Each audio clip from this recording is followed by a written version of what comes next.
The grace of God that brings salvation has appeared to all men, teaching us that denying ungodliness and worldly lusts, we should live soberly, righteously, and godly in the present age, looking for the blessed hope and glorious appearing of our great God and Savior, Jesus Christ, who gave himself for us, that he might redeem us from every lawless deed, and purify for himself his own special people, zealous for good works. I believe that it's important for every one of us this morning to have that vision, the blessed hope and glorious appearing of our great God and Savior, Jesus the Messiah. Because what I have to say this morning is very sober, and many people would not interpret it as good news. But it's good news for those who have the blessed hope. I want to suggest to you that ultimately that's the only hope that is totally reliable, is the hope of the coming again of the Lord Jesus Christ. And I believe God is ordering events and arranging pressures in the world today that will make us aware we have no other real, valid, certain hope but the coming again of our Lord Jesus Christ. This has always been true according to the New Testament, but I think as the age comes to a close, God is going to arrange that we will pass through things that will make it very clear to us we have no other hope. Now, in the previous session, my theme was glimpses of the future, taken from the prophetic scriptures, especially as they apply to Israel. And I gave you, which I will briefly mention, 3 glimpses of the future. The first was a period of unique tribulation that will affect the whole earth, Jew first, then Gentile. The second was the sealing of 144,000 young Israelis who become God's final army to bring the gospel to all nations. And the third was Israel fleeing into the wilderness to be protected there for 3.5 years and then brought back to enter her inheritance from there. Now we have 5 more glimpses. It's got to take the grace of God and your patience for me to go through them, but it'll not be complete if I don't go through them. The fourth of these glimpses, I've headed a final attack on Jerusalem. Now, all the remaining glimpses will be taken from the last 3 chapters of Zechariah. And in Zechariah chapter 12, the first verse says, "The burden of the word of the Lord concerning Israel." And then verse 2 says, "Behold, I will make Jerusalem a cup of drunkenness to all the surrounding peoples when they lay siege against Judah and Jerusalem." Now, the word that's translated drunkenness is also translated reeling or staggering. In other words, there's going to be something there like alcohol or drugs that will make people incapable of reasonable action and even steady movement. God is going to do that. And he says, all the nations round about, the surrounding peoples, will lay siege against Jerusalem. Now, if you look at the map, you'll see that all the nations round about Israel, without exception, are Arab nations whose primary religion is Islam. That's no accident. Both God and the devil have arranged it that way. The devil, who is a student of prophecy, has been aware for many centuries that the climax of the age will take place in the land of Israel, and will be the reconciliation of the Jewish people with their Messiah. And so, in my opinion, he built a kind of wall of enclosure round about that land of nations who, by their very religion, Islam, are radically opposed to Israel and God's purposes for them. So that's a scenario that God and the devil both had a part in, but God is the one who's going to have the final answer. So all the surrounding peoples are Arab peoples, and it's apparently with them that this first final onslaught on Israel and Jerusalem will be initiated. Then it goes on in the next verse, and it shall happen in that day that I will make Jerusalem a very heavy stone for all peoples.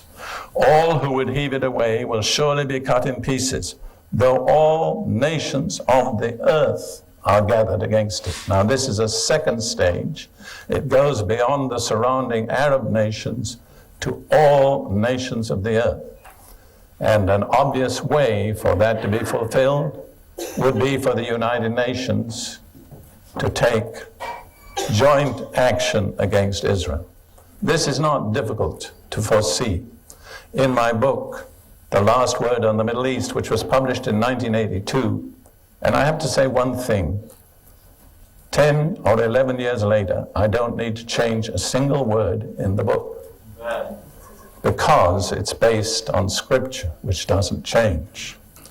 But I point out that already on the statute books of the United Nations is a decision to make Jerusalem an international city. That has never been rescinded. It's still there. And if the United Nations at any time were to say we'll enforce that decision by military power, the situation described here would immediately result. So it's not a remote dream, it's a very real possibility. Incidentally, the United Nations headquarters in Israel is located on a hill called the Mount of Evil Council. I think that's no accident. All right, now, God says, at this point, I'm going to intervene. Verse 4, in that day, says the Lord, I will strike every horse with confusion, and its rider with madness. I will open my eyes on the house of Judah, and will strike every horse of the peoples with blindness. I want to point out something to you. I can't necessarily explain it, but it appears that the military forces that come against Jerusalem will not be mechanized. They will be cavalry and other animals. This is again made more clear in Zechariah chapter 14, where it speaks about a plague that will come upon the horses, the mules, and the camels, and their eyes will melt in their sockets. Now, you can't make the eyes of a tank melt in its sockets. The whole of this passage and other passages, Ezekiel chapter 38 and 39, all seem to indicate that the means of warfare will go back to the stage before mechanized armies. Now, I don't necessarily have an explanation for that, but one possibility is that technology will outsmart itself. And technology will develop a technology that will make the standard contemporary weapons of war useless. Before the Desert Storm warfare, it was announced, I don't know on whose authority, that the United States had a bomb which, if they exploded it, would automatically render all electronic equipment useless. That's all really you would need, because every kind of mechanized warfare today depends on electronic equipment. Now, I'm not saying it will happen that way, but I am personally convinced it will happen.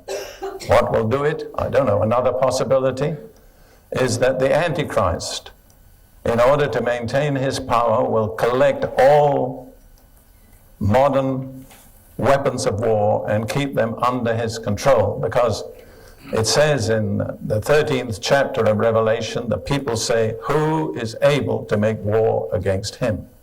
So he is in some way going to control the primary weapons of warfare. Now, I'm not saying that either of those explanations is right, but I do maintain from the whole of the scriptures relating to this final scene that it will be cavalry, and that the camps will have camels and other animals, donkeys with them, which is typical up to 1914, really.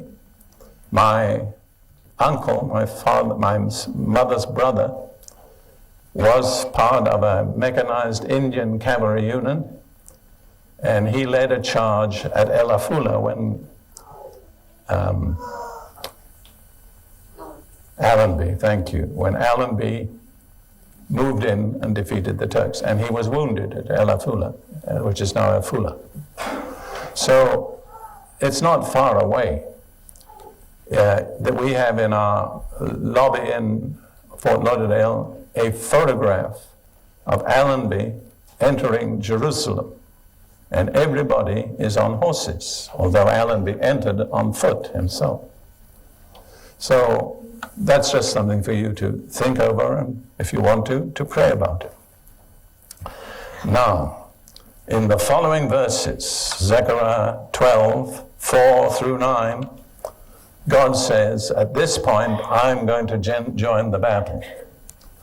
And he says, verse 5, the governors of Judah shall say in their heart, the inhabitants of Jerusalem are my strength, and the Lord of hosts their God.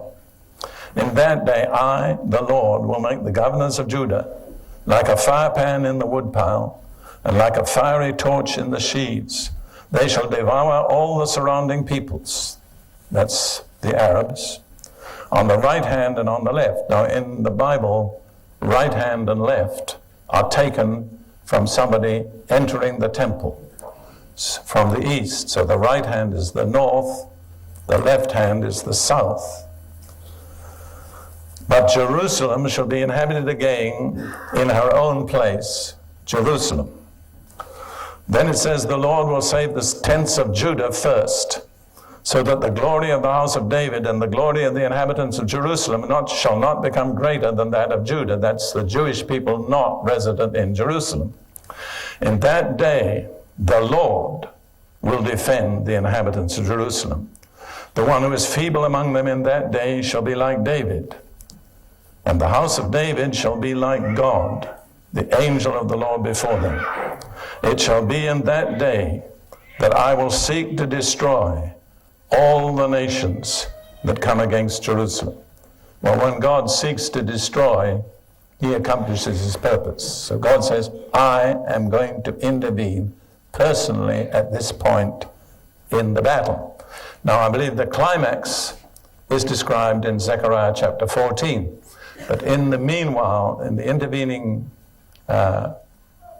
words, there are a number of other glimpses of the future. And I want to take those before we go on to the final scene in Zechariah chapter 14.